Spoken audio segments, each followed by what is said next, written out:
What is the stupidest thing you've heard someone say that they were 100% serious about? Story number 1. One of my first jobs as a graphic designer, a client called me into his office and pulled up a photo he took. He then asked me if I could turn it around. No, not rotate it, but turn the viewpoint around. He wanted to see what was behind the camera when he originally took the photo. God, I have so many stories from that job. Story number 2.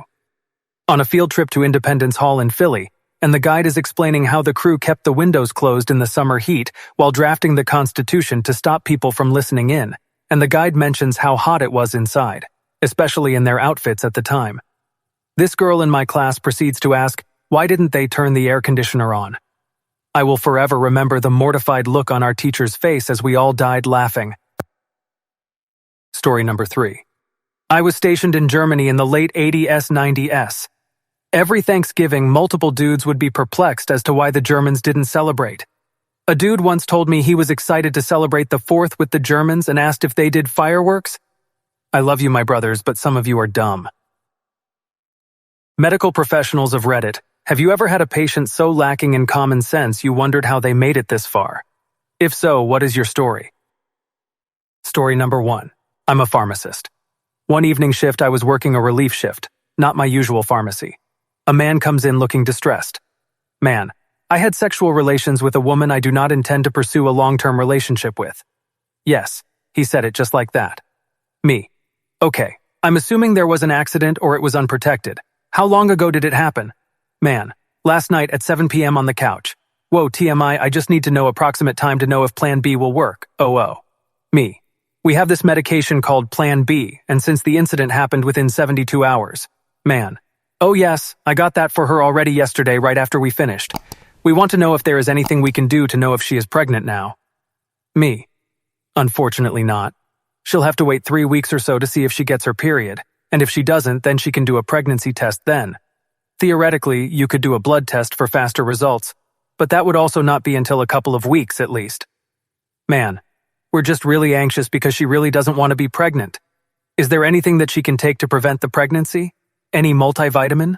Minerals? Food? Me. She's already taken it, which was the Plan B. There are some other options, but those are prescriptions. And no, there are no over-the-counter products she can take. Man, what about me?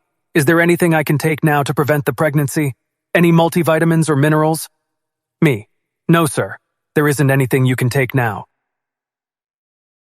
Story number 2.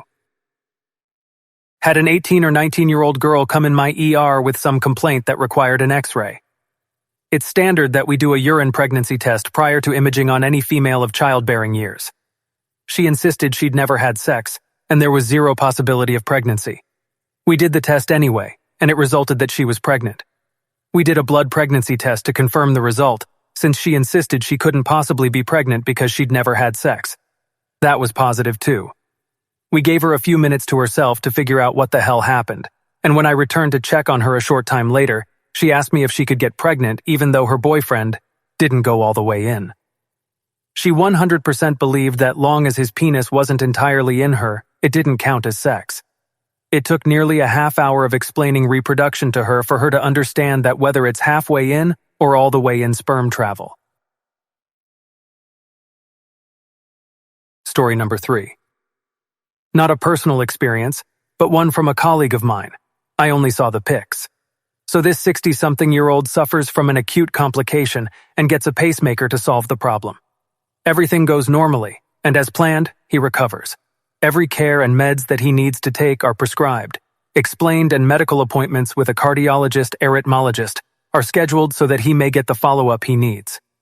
The man then proceeds to never show up to any appointment and never answer any calls from the hospital to know of him and reschedule. This went on for around 3 years, until he shows up without former warning and asks to talk with the doctor that did the procedure to put his pacemaker. People are weirded out, but seeing that on that day the doctor was present and this patient was in clear distress, they talk to him and manage a couple of minutes to have the doctor check on him. Inside the appointment room, the doctor takes notice that this man is wearing a bra inside his shirt.